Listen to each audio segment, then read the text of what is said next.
श्री शिवाय नमस्तुभ्यं। हर हर महादेव। दोस्तों, आप सभी लोग जानते हैं कि 8 नवंबर 2024 यानी शुक्रवार को पड़ रही है कार्तिक महीने की सप्तमी तिथि। और दोस्तों, ये वो तिथि है जो कार्तिक महीने में पड़ने वाली सबसे बड़ी तिथि है, क्योंकि यह शुक्रवार के दिन पड़ रही है, जो बहुत ही खास है। और दोस्तों, आप सभी लोग जानते हो कि शुक्रवार का अगर सबसे बड़ा कोई उपाय है तो वो एक चुटकी काले तिल वाला उपाय है।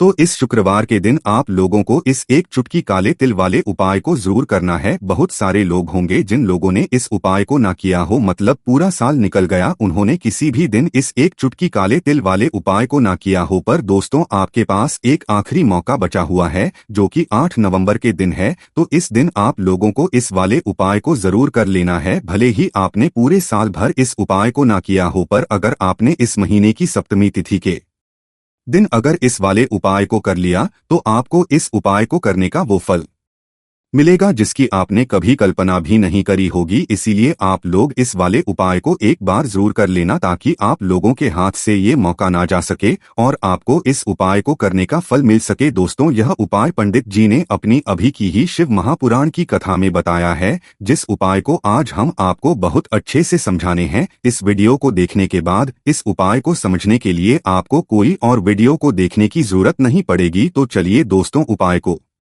शुरू करते हैं। देखिए, ये इस कार्तिक महीने के शुक्रवार के दिन यह इतना खास होता है, इतना महत्वपूर्ण होता है। देखा गया है कभी कभी बड़े बड़े पूजा पाठ अनुष्ठान से जो मनोकामना पूर्ण नहीं होते, वो कार्तिक महीने के दिन एक छोटे से उपाय करने से ही आपकी मनोकामना पूर्ण हो जाती है। और बहुत सारे लोगों ने इस उपाय को किया भी है और उनको इस उपाय को करने का फल भी जरूर मिला है। अगर आप लोग भी इस उपाय को करना चाहते हैं तो आप इस उपाय को पहले अच्छे से समझ लेना, सुन लेना, उसके बाद करना। आपको इस उपाय का फल जरूर मिलेगा। और इस उपाय को कर लेने से आपके घर में चाहे किसी भी प्रकार की दुख और समस्या क्यों ना चल रही हो, आपको उसका कारण भी नहीं पता है कि भाई यह समस्या किस कारण से रही है, उसका कुछ भी कारण हो सकता है, जैसे पितृदोष हो सकता है या किसी भी तरह का मंगल दोष भी हो सकता है। तो इस दिन आप लोगों को यह वाला उपाय कर लेना है। ये एक ऐसा उपाय है जिस उपाय को अगर किसी विशेष दिन पर किया जाए तो भाई उस विशेष दिन का जो है वह तो हमें मिलता ही मिलता है। पर हमने उस दिन पर इस एक चुटकी काले तिल वाले उपाय को किया है तो हमें उससे भी बड़ा फल मिलता है, और फल बहुत जल्दी मिलता है, क्योंकि आप इसको बहुत ही बड़े और विशेष दिन पर कर रहे हो। तो चलिए अब उपाय के बारे में बात करते हैं। लेकिन उससे पहले आप लोगों को यह जानना आवश्यक है कि आखिर यह उपाय किस समय करना है, किसको करना है और कैसे करना है। तो चलिए हम आगे आपको वीडियो में एक एक करके बता देते हैं। लेकिन उससे पहले अगर आप लोग हमारे चैनल पर नए हैं तो हमारे चैनल को सब्सक्राइब कर लेना और इस वीडियो को लाइक करके कॉमेंट बॉक्स में श्री शिवाय नमस्तुभ्यं ओम नमः शिवाय जरूर टाइप कर देना। तो दोस्तों, इस एक चुटकी काले तिल वाले उपाय को हमें इस शुक्रवार के दिन कैसे करना है, किसको करना है, किस समय करना है और कहां पर करना है, ये सारे सवालों के जवाब आपको इस वीडियो में मिल जाएंगे। और जो ये वीडियो देखेगा भाई, उसको एक चुटकी काले तिल वाला उपाय जरूर करना चाहिए, क्योंकि इस दिन एक काले तिल का भी बहुत ही बड़ा और विशेष महत्व होता है। और जब बात आ जाए एक चुटकी तिल की, तो ये सोने पे सुहागा वाली बात हो जाती है और ये एक बहुत ही बड़ा उपाय हो जाता है शुक्रवार सप्तमी का। तो अब दोस्तों, इस काले वाले तिल उपाय को आखिर करना किसको है, सबसे पहले हम लोग वो बात जान लेते हैं। तो देखो, घर की जो बड़ी माताएं बहनें होती हैं, उन माताओं बहनों में से कोई भी एक बड़ी माता बहन इस वाले उपाय को कर सकती है। और दोस्तों, अगर आप चाहे तो अपने घर में से सभी सदस्यों को भी इस उपाय को करवा सकते हैं। अगर किसी व्यक्ति की खुद की कोई मनोकामना है, कोई दुख और परेशानी है जो कि वह अपने लिए ही करना चाहता है इस वाले उपाय को, तो वह खुद अपने लिए भी कर सकता है। बाकी अगर कोई घर में से ऐसा है जो कि अपने पूरे घर परिवार की सुख और शांति के लिए ये वाला उपाय करना चाहता है, तो भाई वह भी कर सकता है, उसमें भी कोई दिक्कत वाली बात नहीं है। कहने का मतलब यह है कि इस उपाय को हर एक सदस्य भी कर सकता है और पूरे घर परिवार के सदस्य के लिए घर की बड़ी माताओं बहनों में से कोई एक माता बहन भी कर सकती है। माताएं अगर घर में उपस्थित ना हो या वो यह वाला उपाय ना कर पा रही हो, तो फिर घर का कोई बड़ा सदस्य भी इस काले तिल वाले उपाय को कर सकता है, चाहे फिर वह पुरुष ही क्यों ना हो। उसमें कोई भी दिक्कत वाली बात नहीं है। अब दोस्तों, इस एक चुटकी काले तिल वाले उपाय को हमें करना कहाँ पर है? इसे हमें तुलसी के कियारे के पास में जाकर करना है। बहुत सारे लोग प्रश्न करते हैं, हर एक उपाय को करते समय क्या हम इस उपाय को घर पर या मंदिर में कर सकते हैं? देखो, तो इस वाले को आप घर ही करोगे तो अच्छा रहेगा। अगर घर पर तुलसी का पौधा नहीं है तो शिव मंदिर में उपाय को करोगे तो भी अच्छा होगा इस वाले उपाय को। उसके बाद में दोस्तों, जो अगला प्रश्न निकल कर आता है वो यह आता है इस उपाय को लेकर कि आखिर इस उपाय को हमें किस समय करना है, सुबह के समय करना है कि शाम के समय करना है? तो देखो, इस वाले उपाय को आप लोग सुबह के समय भी कर सकते हो और शाम के समय प्रदोष काल में भी कर सकते हो। अब अगर आप पूछो कि भाई सबसे उत्तम समय कौन सा इस एक चुटकी काले तेल वाले उपाय को करने का, तो हम आपसे बस यही कहेंगे कि इस उपाय को आप शाम के समय करेंगे तो ज्यादा बेहतर होगा। बाकी अगर सुबह के समय भी करेंगे तो भी अच्छा होगा, उसमें कोई भी दिक्कत वाली बात नहीं है। तो अब दोस्तों, जो अगली सबसे बड़ी और महत्वपूर्ण बात आती है वो यह आती है कि सुबह अगर हम उपाय को करेंगे तो हमें कितने बजे से लेकर कितने बजे तक के बीच में करना है, और शाम के समय प्रदोष काल में करेंगे तो हमें कितने बजे से लेकर कितने बजे के बीच में करना है। तो देखो, सुबह जितनी जल्दी हो सके आप उपाय को करने की कोशिश करना। बाकी अगर किसी कारणवश लेट भी हो जाओ, थोड़ी देर भी हो जाए, तो 10 या 11 बजे तक भी आप उपाय कर लेना, पर 12 बजे से ज्यादा देरी ना हो, ठीक है? इस बात का ध्यान रखना। उसके बाद में दोस्तों, अगर शाम के समय प्रदोष काल की बात करें, प्रदोष काल का जो समय होता है वो शाम के 6 बजे से शुरू हो है, मतलब शाम के 6 बजे से लेकर 7 बजे के बीच का जो समय होता है यह समय प्रदोष काल का समय होता है। मतलब शाम के 6 बजे से रात 8 बजे के बीच में आप कभी भी इस वाले उपाय को कर सकते हो, उसमें कोई भी दिक्कत वाली बात नहीं है। परंतु शुक्रवार के दिन कोशिश करना कि समय के अंतर्गत ही कर लो, किसी कारणवश ना कर पाओ तो थोड़ा देरी से भी कर सकते हो, आपको उपाय का फल जरूर मिलेगा। तो चलिए बात करते हैं हमारे पहले उपाय की। देखिए, इसके लिए आपको 2 दीपक लेने होंगे। दोनों ही दीपक आप मिट्टी के भी ले सकते हैं और दोनों ही दीपक आप शुद्ध आटा मढ़कर उनके भी तैयार कर सकते हैं। अब दोस्तों, दोनों ही दीपक के अंदर आपको शुद्ध घी का प्रयोग करना होगा और एक दीपक के अंदर आपको गोल रुई की बाती का प्रयोग करना होगा और एक दीपक के अंदर आपको लंबी बाती का प्रयोग करना होगा। लंबी बाती वाले दीपक के अंदर आप मौली वाला जो धागा आता है कलावा का, उसकी बाती का प्रयोग भी लंबी बाती वाले दीपक के अंदर कर सकते हैं। देखिए, 2 दीपक वाला ये चमत्कारी उपाय केवल शुक्रवार की रात्रि में ही किया जाता है, इसीलिए आपको इस उपाय को बहुत ही ध्यान से समझना। इसी के साथ में आपको एक चुटकी काले तिल के दाने लेना है और इसी के साथ में आपको मात्र एक चुटकी हल्दी भी लेनी होगी। अब दोस्तों, ये सभी सामग्री लेकर के आपको रात्रि के समय पहुंच जाना है अपने घर में, जहां कहीं भी तुलसी पौधा, तुलसी माता का निवास स्थान है वहां पर। देखिए दोस्तों, सबसे पहले तो आपके पास जो एक गोल बाती का दीपक, उसे आपको तुलसी जी के वहां पर प्रज्वलित करना है। दीपक को प्रज्वलित करते समय आपको ओम नमो भगवते वासुदेवा आया इस मंत्र का 11 बार जाप कर लेना है। अब देखिए दोस्तों, आप जो एक चुटकी काले तिल के दाने लेकर के आए हैं उन्हें आपको अपने सीधे हाथ में रखना है और जो आपने गोल बाती दीपक प्रज्वलित किया है माता तुलसी जी के वहां पर, उसके ऊपर से आपको इन एक चुटकी काले तिल को घड़ी की दिशा में घुमाना है। आपको अपना नाम और अपनी गोत्र को बोल देना है और फिर आपको इन काले तिल को उससे जलते हुए दीपक के अंदर डाल देने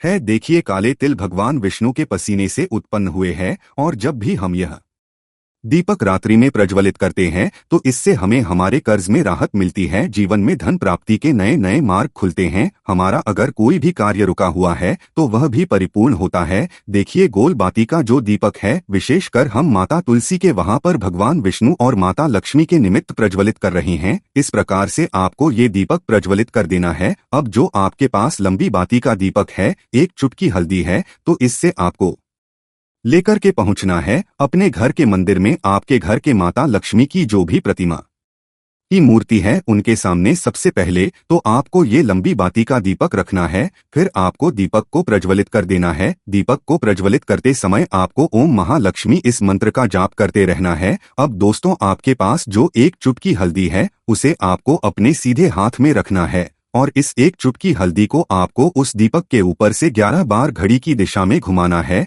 और आपको ओम महालक्ष्मी नमः मंत्र का जाप करते रहना है और इस एक चुटकी हल्दी को आपको उसे दीपक के अंदर डाल देना है। देखिए, एक चुटकी हल्दी वाला जो दीपक है आपके जीवन से दुर्भाग्य को समाप्त करता है। माता लक्ष्मी की आपको कृपा प्राप्त करवाएगा, धन प्राप्ति के आपके जीवन में नए नए मार्ग बनाएगा। देखो, अगला उपाय है वो भी बहुत ज्यादा खास है। तीनों उपाय को आप जरूर सुनना, क्योंकि जो आपको लगे वो उपाय आप कर सकते हैं।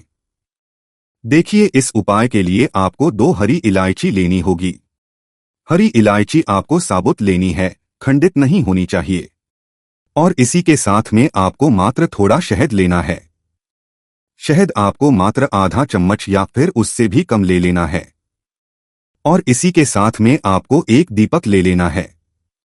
दीपक आप चाहे तो मिट्टी का भी ले सकते हैं और आप चाहे तो शुद्ध आटा मढ़कर उसका दीपक भी आप तैयार कर सकते हैं। इस दीपक के अंदर आपको मौली का जो धागा आता है कलावा का, उसकी बाती का प्रयोग करना होगा, यानी कि इस दीपक के अंदर आपको लाल रंग की बाती का प्रयोग करना होगा और इस दीपक के अंदर आपको शुद्ध घी का प्रयोग करना होगा। अब ये सारी सामग्री लेकर के आपको अपने घर में जो भी मंदिर है वहां पर पहुंच जाना है और आपको माता लक्ष्मी के किसी भी स्वरूप के सामने बैठ जाना है। अगर माता लक्ष्मी की फोटो है, माता लक्ष्मी की प्रतिमा है तो उनके सामने आपको बैठ जाना। अगर माता पार्वती की प्रतिमा है तो उनके सामने आपको बैठ जाना है, यानी कि किसी भी माता के स्वरूप के सामने आपको बैठ जाना है।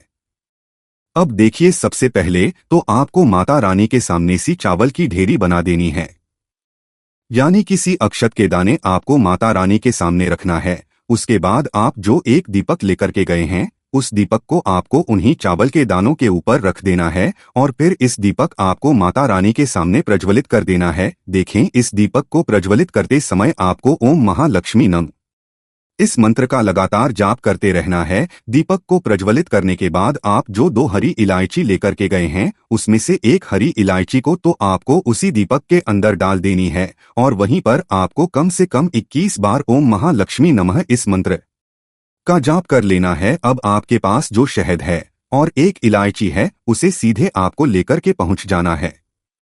भगवान शिव के मंदिर में पूज्य गुरु जी ने बताया है कि यह उपाय आपको सिर्फ और सिर्फ शाम के समय ही करना होगा। शाम को जब भी सूर्यास्त का समय होता है तो उस समय आपको यह उपाय करना है। लेकिन सबसे पहले तो आपके पास जो एक हरी इलायची है उसे आपको उस शहद के अंदर अच्छे से डुबो देना है, यानी कि शहद का लेपन उसे हरी इलायची के ऊपर चारों तरफ आपको कर है। अब यह जो शहद से युक्त हरी इलायची है इससे आपको भगवान शिव के शिवलिंग पर अर्पित कर देनी है और आपको वो श्री शिवाय नमस्तुभ्यं इस मंत्र का लगातार जाप करते रहना है। फिर इसके बाद आपको एक लोटा जल भी अपने साथ लेकर के जाना है। तो यह एक लोटा जल भी आपको धीरे धीरे शिवलिंग पर समर्पित कर देना है और आपको श्री शिवाय नमस्तुभ्यं इस मंत्र का जाप करते रहना है। फिर इसके बाद आपको अपने घर आ जाना है। प्रकार से आपको ये उपाय कर लेना है। तो चलिए दोस्तों, जान लेते हैं गुरु जी द्वारा बताए गए दूसरे उपाय के बारे में। देखिए, इस उपाय के लिए आपको लेना है 11 चावल के दाने। गुरु जी ने कहा है चावल के दाने खंडित नहीं लेने हैं, बिल्कुल साबुत होने चाहिए। उसके साथ में आपको लेना है एक बेलपत्र। बेलपत्र का भी एक नियम है, अगर आपके पास बेलपत्र नहीं है तो आप शिवलिंग से उठाकर उसको पुनः शुद्ध जल से धोकर इस्तेमाल कर सकते हैं। इस प्रकार आपको पत्र लेना है। इसके बाद आपको एक लोटा जल लेना है। अब ये सब सामग्री लेकर आपको जाना है महादेव के मंदिर में। देखो, अब आपको उत्तर साइड में खड़े हो जाना है और सबसे पहले आपको एक बेलपत्र अपने हाथ पर और 11 चावल दाने रखकर शिवलिंग के ऊपर अपना नाम और गोत्र बोलते हुए समर्पित कर देना है और ओम नमः शिवाय श्री शिवाय नमस्तुभ्यं का लगातार जाप करना है। अब आपको जो एक लोटा जल साथ में लेकर आए थे उसे धीरे बेलपत्र और चावल दाने के ठीक ऊपर आपको समर्पित करते जाना है और शिव पुराण के मूल मंत्र का 11 बार जाप करना है और अपनी मनोकामना बोलते जाना है। देखो, बस छोटा सा उपाय करना है, देखना एक दिन आपके सब काम बनने लग जाएंगे। गुरुजी का बहुत ही विशेष उपाय है। चलते हैं तीसरे उपाय की तरफ। देखिए, इस उपाय के लिए आपको एक तांबे के पात्र के अंदर सबसे पहले अपने घर से शुद्ध जल लेना है। फिर इसी साथ में आपको मात्र थोड़ा सा शहद लेना होगा। शहद आपको आधा चम्मच या फिर उससे भी कम लेना है और इसी के साथ में आपको एक प्यारी सी बेलपत्र ले लेनी है। बेलपत्र यदि आपको नहीं मिल पाती है तो भगवान शिव के शिवलिंग पर चढ़ी हुई बेलपत्रों को आप पूर्ण न शुद्ध जल से धोकर के उपयोग कर सकते हैं, और बेलपत्र जो है वह कहीं से भी कटी फटी खंडित नहीं होनी चाहिए। अब ये तीनों सामग्री लेकर के सीधे आपको पहुंच जाना होगा शिव के मंदिर में। ये उपाय सुबह से लेकर के शाम तक किसी भी समय कर सकते हैं। देखिए, सबसे पहले तो आपके पास जो शहद है उससे आपको अपने सीधे हाथ की चींटी उंगली के जो पास वाली उंगली होती है, अनामिका उंगली, उसमें थोड़ा सा शहद आपको लेना है, और इससे फिर आपको शिवलिंग पर जहाँ माता सुंदरी का स्थान होता है वहां पर आपको ओम का निर्माण करना है। लेकिन जलाधारी के बिल्कुल बीच में जो स्थान होता है उससे माता अशोक स्थान कहते हैं, और इसी स्थान पर आपको शहद से ओम का निर्माण करना है। अब दोस्तों, आपके पास जो एक बेलपत्र है उससे आपको अपने सीधे हाथ की हथेली पर रखना है, और महादेव से आपको अपनी वह विशेष मनोकामना, आपके जीवन में जो भी संकट चल रहे हैं, जो भी समस्याएं चल रही हैं, जो भी जीवन में दुर्भाग्य बना हुआ है, आप अपने किसी भी कार्य में सफल नहीं हो पा रहे हैं, तो जिस भी प्रकार की आपकी समस्या उसे दूर करने के लिए आपको महादेव से प्रार्थना कर लेनी है। और फिर यह जो एक बेलपत्र है इससे आपको शिवलिंग पर माता अशोक सुंदरी वाले स्थान पर समर्पित कर देनी है। देखिए, जहां पर आपने ओम का निर्माण किया है उसी के ऊपर आपको ये बेलपत्र भी समर्पित कर देनी है। देखिए, बेलपत्र की चिकनी साइड का हिस्सा शिवलिंग से स्पर्श होगा, और इसकी जो डंडी है वो आपको जलाधारी की ओर रखनी है। पत्ती वाला भाग शिवलिंग की तरफ रहेगा। इसी प्रकार आपको यह बेलपत्र समर्पित कर देनी है। अब दोस्तों, आपके पास जो एक जल का पात्र है उसमें से थोड़ा सा जल तो आपको बेलपत्र की जो आगे वाली पत्ती है उस पर आपको समर्पित करना है, और आपको श्री शिवाय नमस्तुभ्यं इस मंत्र का जाप कर लेना है।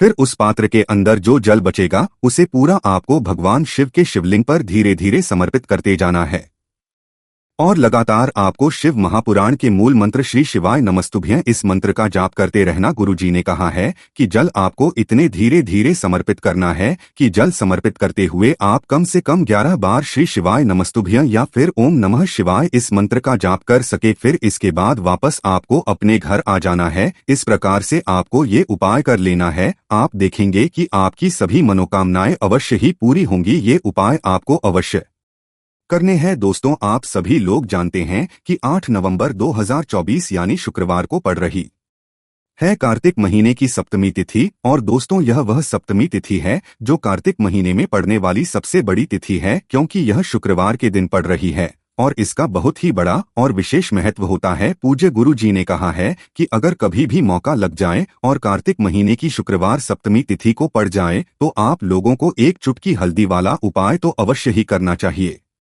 इन दोनों का संयोग बहुत कम आता है, और इसी के साथ में गुरुजी ने अपनी शिवपुराण कथा में बताया है कि इस दिन आपको एक चुटकी हल्दी वाला उपाय तो आपको अवश्य ही करना चाहिए, क्योंकि ऐसा दिन पूरे साल में सिर्फ एक ही बार आता है। और दोस्तों, आप सभी लोग जानते हो कि शुक्रवार सप्तमी तिथि का अगर सबसे बड़ा कोई उपाय है तो एक चुटकी हल्दी वाला उपाय है। तो दोस्तों, इस शुक्रवार के दिन आप लोगों को इस एक चुटकी हल्दी वाला उपाय को जरूर करना है। बहुत सारे लोग होंगे जिन लोगों ने इस उपाय को ना किया हो, मतलब पूरा साल निकल गया, उन्होंने किसी भी दिन इस एक चुटकी हल्दी वाला उपाय को ना किया हो। पर दोस्तों, आपके पास एक आखिरी मौका बचा हुआ है जो कि 8 नवंबर के दिन है। तो इस दिन आप लोगों को इस वाले उपाय को जरूर कर लेना है। भले ही आपने पूरे महीने भर इस उपाय को ना किया हो, पर अगर आपने कार्तिक महीने के शुक्रवार सप्तमी तिथि के दिन अगर इस वाले उपाय को कर लिया तो आपको इस उपाय को करने का वह फल मिलेगा जिसकी आपने कभी कल्पना भी नहीं करी होगी। इसीलिए आप लोग इस वाले उपाय को एक बार जरूर कर लेना है, ताकि आप लोगों के हाथ से यह मौका ना जा सके और आपको इस उपाय को करने का फल मिल सके। दोस्तों, यह उपाय पंडित जी ने अपनी अभी की ही श्री शिव महापुराण की कथा में बताया है, जिस उपाय को आज हम आपको बहुत से समझाने वाले हैं। इस वीडियो को देखने के बाद इस उपाय को समझने के लिए आपको कोई और वीडियो को देखने की जरूरत नहीं पड़ेगी। तो चलिए दोस्तों, उपाय को शुरू करते हैं। देखिए, यह इस कार्तिक महीने के शुक्रवार सप्तमी तिथि के दिन यह इतना खास होता है, इतना महत्वपूर्ण होता है।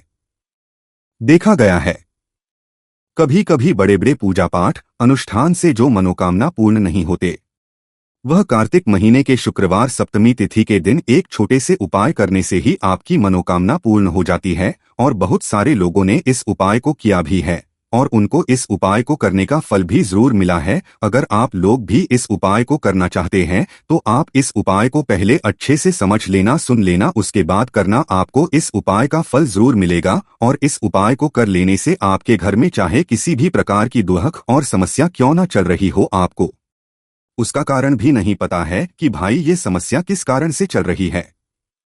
उसका कुछ भी कारण हो सकता है, जैसे पितृदोष हो सकता है या किसी भी तरह का मंगल दोष भी हो सकता है। तो इस दिन आप लोगों को यह वाला उपाय कर लेना है। यह एक ऐसा उपाय है जिस उपाय को अगर किसी विशेष दिन पर किया जाए तो भाई उस विशेष दिन का जो है वह तो हमें मिलता ही मिलता है, पर हमने उस दिन पर इस उपाय को किया है तो हमें उससे भी बड़ा फल मिलता है और फल बहुत जल्दी मिलता है, क्योंकि आप इस उपाय को बहुत ही बड़े और विशेष दिन पर कर रहे हो। तो चलिए अब उपाय के बारे में बात करते हैं, लेकिन उससे पहले आप लोगों को यह जानना आवश्यक है कि आखिर यह उपाय किस समय करना है, किसको करना है और कैसे करना है। तो चलिए हम आगे आपको वीडियो में एक एक करके बता देते हैं, लेकिन उससे पहले अगर आप लोग हमारे चैनल पर पहली बार आए हैं या फिर मेरी आवाज आज पहली बार सुन रहे हैं तो हमारे चैनल को सब्सक्राइब जरूर कर लेना और इस वीडियो को लाइक कमेंट बॉक्स में श्री शिवाय नमस्तुभ्यं ओम नमः शिवाय जरूर टाइप कर देना। तो दोस्तों, इस एक चुटकी हल्दी वाला उपाय को हमें इस शुक्रवार सप्तमी तिथि के दिन कैसे करना है, किसको करना है, किस समय करना है और कहां पर करना है, ये सारे सवालों के जवाब आपको इस वीडियो में मिल जाएंगे। और जो यह वीडियो देखिएगा भाई, उसको एक चुटकी हल्दी वाला उपाय जरूर करना चाहिए, क्योंकि इस दिन हल्दी वाला उपाय, हल्दी का भी बहुत ही बड़ा और विशेष महत्व होता है। और जब आ जाए एक चुटकी हल्दी वाला उपाय की तो यह सोने पर सुहागा वाली बात हो जाती है और यह एक बहुत ही बड़ा उपाय हो जाता है इस शुक्रवार सप्तमी तिथि का। तो अब दोस्तों, इस एक चुटकी हल्दी वाला उपाय को आखिर करना किसको है, सबसे पहले हम लोग वह बात जान लेते हैं।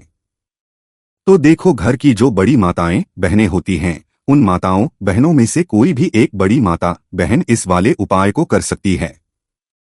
और दोस्तों, अगर चाहे तो अपने घर में से सभी सदस्यों को भी इस उपाय को करवा सकते हैं। अगर किसी व्यक्ति की खुद की कोई मनोकामना है, खुद की कोई दुख और परेशानी है जो कि वह अपने लिए ही करना चाहता है इस वाले उपाय को, तो वह खुद अपने लिए भी कर सकता है। बाकी अगर कोई घर में से ऐसा है जो कि अपने पूरे घर परिवार की सुख और शांति के लिए यह वाला उपाय करना चाहता है तो भाई वह भी कर सकता है, उसमें भी कोई दिक्कत वाली बात नहीं है। कहने का मतलब ये है कि इस उपाय को हर एक सदस्य भी कर सकता है और पूरे घर परिवार के सदस्य के लिए घर की बड़ी माताओं बहनों में से कोई एक माता बहन भी कर सकती है। माताएं बहनें अगर घर में उपस्थित ना हो या वह यह वाला उपाय ना कर पा रही हो तो फिर घर का कोई बड़ा सदस्य भी इस एक चुटकी हल्दी वाला उपाय को कर सकता है, चाहे फिर वह पुरुष ही क्यों ना हो, उसमें कोई भी दिक्कत वाली बात नहीं है। अब दोस्तों, जो अगला प्रश्न निकल कर आता है वह यह आता है इस उपाय को कि आखिर इस उपाय को हमें किस समय करना है, सुबह के समय करना है कि शाम के समय करना है। तो देखो, इस वाले उपाय को आप लोग सुबह के समय भी कर सकते हो और शाम के समय प्रदोष काल में भी कर सकते हो। अब अगर आप पूछो कि भाई सबसे उत्तम समय कौन सा रहेगा इस एक चुटकी हल्दी वाला उपाय को करने का, तो हम आपसे बस यही कहेंगे कि इस उपाय को आप सुबह के समय करेंगे तो ज्यादा बेहतर होगा। बाकी अगर प्रदोष शाम के समय भी करेंगे तो भी अच्छा होगा, उसमें कोई भी दिक्कत वाली बात नहीं है। तो अब दोस्तों, जो अगली सबसे बड़ी और महत्वपूर्ण बात आती है वह यह आती है कि सुबह अगर हम उपाय को करेंगे तो हमें कितने बजे से लेकर कितने बजे तक के बीच में करना है, और शाम के समय प्रदोष काल में करेंगे तो हमें कितने बजे से लेकर कितने बजे के बीच में करना है। तो देखो, सुबह जितनी जल्दी हो सके आप उपाय को करने की कोशिश करना। अगर किसी कारणवश लेट भी हो जाओ, थोड़ी देर भी हो जाए तो 10 या 11 बजे तक भी आप उपाय कर लेना, पर 12 बजे से ज्यादा देरी ना हो, ठीक है, इस बात का ध्यान रखना। उसके बाद में दोस्तों, अगर शाम के समय प्रदोष काल की बात करें, प्रदोष काल का जो समय होता है वो शाम के 6 बजे से शुरू हो जाता है। मतलब शाम के 6 बजे से लेकर 7 बजे के बीच का जो समय होता है ये समय प्रदोष काल का समय होता है। तो आप इस उपाय को 7 या 8 बजे के बीच में भी कर, मतलब शाम के 6 बजे से रात 8 बजे के बीच में आप कभी भी इस वाले उपाय को कर सकते हो, उसमें कोई भी दिक्कत वाली बात नहीं है। कार्तिक का महीना जो श्री हरि विष्णु को सबसे प्रिय महीना होता है। कार्तिक के महीने शुक्रवार सप्तमी तिथि में हल्दी के उपाय आपके भाग्य को तेजी से चमकाने का काम तो करते ही हैं। साथ ही साथ जब भी आप कार्तिक के महीने शुक्रवार सप्तमी तिथि में एक चुटकी हल्दी वाला उपाय लेते हैं तो आपके घर में अष्ट लक्ष्मी वास करती है। मां लक्ष्मी की कृपा आपको मिलती है। अब जिन लोगों के पास धन की कमी बहुत ज्यादा है या आपके घर में धन नहीं आता है, पैसा आपके पास रुकता नहीं है, फिजूल खर्ची बहुत ज्यादा हो रही है या बहुत प्रयास करने के बाद, बहुत मेहनत करने के बाद भी आप अपने जीवन में धनवान नहीं बन पा रहे हैं। आप देखते हैं कि कितनी भी कोशिश आप करते हैं, उसके बाद भी आप जीवन में धन या तो कमा नहीं पा रहे हैं या फिर आपके धन में वृद्धि नहीं हो रही है, आपको रास्ता नहीं मिल रहा है जहां से आपको धन मिलेगा। तो ऐसा समझ लीजिए कि जो लोग धनवान बनना चाहते हैं, मां लक्ष्मी की कृपा इस तरह से प्राप्त करना चाहते हैं कि कभी भी फिर लौटकर जीवन में धन की या पैसों की कमी ना आए, तो हमेशा आप कार्तिक के महीने शुक्रवार सप्तमी तिथि में एक चुटकी हल्दी वाला उपाय जरूर करें। तो कार्तिक का महीना ही है जब श्री हरि 4 महीने की योग्य निद्रा से जागते हैं, जिस दिन देवउठनी एकादशी होती है। इसी के साथ आपको बता दें कि देवउठनी एकादशी के बाद यानी कि अगले दिन सप्तमी तिथि में तुलसी विवाह भी किया जाता है। ऐसे में यह एक चुटकी हल्दी वाला उपाय अगर आप करते हैं तो ऐसा समझ लीजिए कि मां लक्ष्मी की कृपा तो आपको मिलेगी ही, और श्री हरि विष्णु के आशीर्वाद से आप अधिक से अधिक धनवान और पैसे वाले बन जाएंगे। क्योंकि अधिक से अधिक धन अगर किसी को चाहिए तो हमेशा आपको श्री हरि विष्णु की कृपा प्राप्त करनी होती है, क्योंकि हमेशा मां लक्ष्मी श्री हरि विष्णु के साथ रहती है। जहां श्री हरि विष्णु वहां पर धन की देवी मां लक्ष्मी का वास होता है। इसीलिए ये हल्दी और सिक्के वाला उपाय आपको रातों रात धनवान बनाएगा अगर सच्ची श्रद्धा से आप इसका उपाय कर लेंगे। अब उपाय किस दिन करना है, तो कार्तिक का श्री हरि विष्णु मां लक्ष्मी और मां तुलसी को समर्पित है। ऐसे में यह उपाय आप किसी भी दिन कर सकते हैं। आप गुरुवार के दिन कर सकते हैं, शुक्रवार के दिन कर सकते हैं, सप्ताह के किसी भी दिन कर सकते हैं जब तक कार्तिक का महीना है। साथ ही साथ देव उठनी एकादशी तुलसी विवाह जिस दिन है उस दिन भी इस उपाय को आप कर सकते हैं। तो देखिए, उपाय को करने के लिए आपको यहाँ पर लेनी है 2 से 3 चुटकी पीसी हुई हल्दी। अगर आपके पास साबुत गांठ वाली हल्दी है तो आप उसे पीस कर बना ले, वरना रेडीमेड आती है बाजार में, मार्केट में, वहां से आप ले ले। पीसी हुई हल्दी आपको लेनी है, हल्दी नहीं आपको लेनी है, ठीक है ना। रखी हुई हल्दी आपको यहाँ पर इस्तेमाल नहीं करनी है। इसी के साथ आपको एक लेना है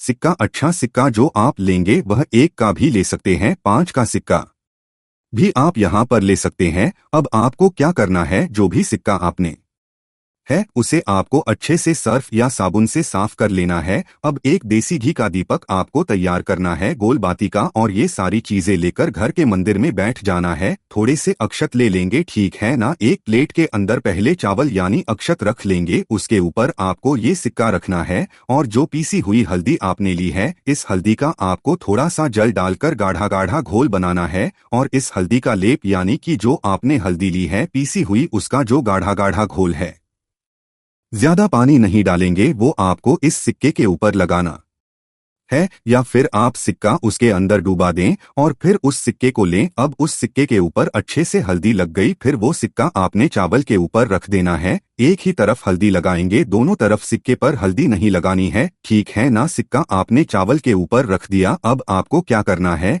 कि जो दीपक आपने तैयार करा था वो दीपक आपको श्री हरि विष्णु के सामने जलाना है और हाथ जोड़कर आपको यह मंत्र बोलना है 11 बार। मंत्र कौन सा है? ओम नमो भगवते वासुदेवाय मंत्र बोलेंगे 11 बार। अगर इसके अलावा आपको श्री हरि विष्णु का कोई भी मंत्र आता है तो वह मंत्र भी आप बोल सकते हैं, ठीक है ना। अगर आप मंत्र नहीं बोल पा रहे हैं तब आप जय माता लक्ष्मी, जय श्री हरि विष्णु का ध्यान करना बिल्कुल ना भूले। इसके बाद आपको क्या करना है, उस दिन इस सिक्के को ऐसे ही रखे रहने देना है। यानी कि अगर आपने सुबह में उपाय किया है या शाम को किया है, जिस दिन भी आप करते हैं, पूरे दिन और रात में आप उस सिक्के को ऐसे ही श्री हरि के पास रहने देंगे। अगले दिन आपको क्या करना है, उस सिक्के को उठाना है। चावल के साथ ही आपको इस सिक्के को किसी भी लाल रंग के या पीले रंग के कपड़े में रखना है, छोटी सी बनानी है आपको एक पोटली, और ये आपको अपने धन रखने वाले स्थान पर रख देना है। जहां भी आप अपना पैसा रखते हैं, अगर वहां पर पीले रंग का रुमाल या पीले रंग का कपड़ा बिछा लेते हैं, जहां भी आप धन रखते हैं अपनी तिजोरी में किसी बक्से में और उसके ऊपर ये पोटली रख देते हैं, तो आपको महा और महाकरोड़पति बनने से कोई नहीं रोक पाता है। जब इस उपाय को कार्तिक के महीने शुक्रवार सप्तमी तिथि में सच्ची श्रद्धा से आप कर लेते हैं, इसमें जो आपने हल्दी ली है यह तो श्री हरि विष्णु को है ही प्रिय। दूसरी चीज की जो हल्दी आपने ली है यह आपके गुरु ग्रह को मजबूत कर देगी। और जो लोग अपनी कुंडली में गुरु को मजबूत कर लेते हैं उनके पास तो अपार पैसा आता है, मतलब इतना धन आता है कि वह संभाल नहीं पाते हैं। दूसरी चीज, इसमें आपने जो सिक्का है ये सिक्का अब साधारण नहीं है, अभिमंत्रित है। इसमें मां लक्ष्मी और श्री हरि विष्णु का आशीर्वाद है। तो ये सिक्का अब आपके घर में धन को बढ़ाने का काम भी करेगा, धन को लाने का काम भी करेगा और आपकी तिजोरी को भरने का काम भी करेगा। कभी आपके घर में ना तो फिजूल खर्ची होगी, दवाइयों में पैसा नहीं जाएगा, दुर्घटनाएं कभी आपके घर में नहीं होंगी। तीसरी चीज की जब भी आप अक्षत किसी भी उपाय में ले लेते हैं, जिसे कि देवी देवता अन्न भी कहा जाता है और इसे अक्षय यानी कि जिसका कभी क्षय नहीं होता है, तो अक्षत यानी चावल ही है जो आपके घर में सुख समृद्धि को बढ़ाने का काम करता है, धन को लाने का काम करता है। और यह शुक्र से जुड़ा है तो मां लक्ष्मी को भी प्रसन्न करता है। और मां लक्ष्मी को और श्री हरि विष्णु को जब आपने साथ में प्रसन्न कर लिया तो फिर कैसे आप धनवान नहीं बनेंगे और कैसे आपकी तिजोरी धन से नहीं भरेगी। महाधनी और करोड़पति तो बनकर ही रहते हैं जब इस उपाय को सच्ची श्रद्धा से करते हैं, क्योंकि यहाँ पर हल्दी जो कि श्री हरि विष्णु से जुड़ी है, अक्षत शुक्र यानी मां लक्ष्मी से जुड़ा है। और आप जानते ही हैं कि जब भी आप सिक्के का कोई उपाय करते हैं तो यह धन को बढ़ाने का काम करता है। जरूर से कार्तिक के महीने में यह उपाय करिए और फिर इसके चमत्कार देखिए। अब देखिए, इस उपाय में आपको एक चीज बिल्कुल रखनी है कि अगर यह उपाय आप एकादशी पर करते हैं तब आपको इसमें चावल नहीं लेना है। फिर आप इस पर केवल हल्दी लगाएंगे और इस सिक्के को घर के मंदिर में श्री हरि विष्णु के सामने रखेंगे, पूजन करेंगे जैसे हमने आपको बताया है और अपनी तिजोरी में रख देंगे। उसी तरह पूजन करेंगे, मतलब तिलक लगाकर हल्दी का उसके ऊपर लेप लगाकर एक घी का दीपक जलाकर पूजा करेंगे। और अगर आपने एकादशी के अलावा इस उपाय किया है तब आप इसमें चावल जरूर लें। तो एकादशी के दिन चावल खाया नहीं जाता है और चावल के कोई भी उपाय नहीं किए जाते हैं। इस चीज का विशेष आपको ध्यान रखना है। अब देखिए, जो लोग हमारी वीडियो पर पहली बार आए हैं वह चैनल को सब्सक्राइब करना बिल्कुल ना भूलें। तो दोस्तों,